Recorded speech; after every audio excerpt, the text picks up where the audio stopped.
কি এই মা এই যে ছোট ছোট পিনের মতোই মানে কাটা কাটা ওগুলো কি যে গাছের ভিতরে?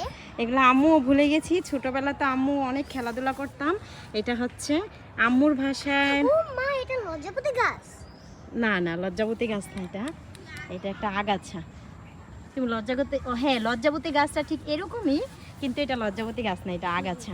আর এই যে এটা হচ্ছে কি জানি কার এলাকায় কি গাছ অবশ্যই জানাবেন। এই ফলটার নাম হচ্ছে, এটার নাম কি জানো তোমরা?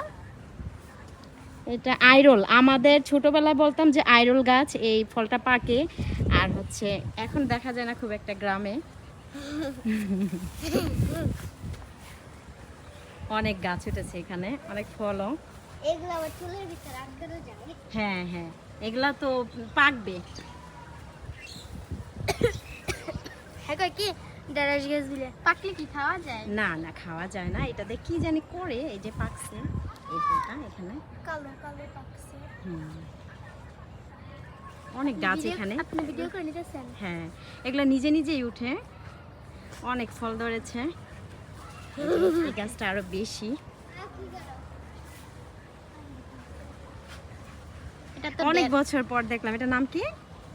এটা তো ঢেঁড়স গাছের মতন। হ্যাঁ, ঢেঁড়স গাছের মতো, কিন্তু আমরা ছোটবেলায় বলতাম আরল গাছ। এখন অনেকে অনেক ধরনের ভাষায় চিনে। বেগুন গাছ। বেগুন গাছ না বেগুন গাছ না, অনেক গাছ ধরেছে। আমি সে পুনে নিকইতাছে কার কাছে। না, ভিডিও করতেছি। এদিকে আপনি ছেড়ে দিবেন? হ্যাঁ, এটাও একটা উপকারী ঔষধি গাছ। এটা কি ছেড়ে দিবেন?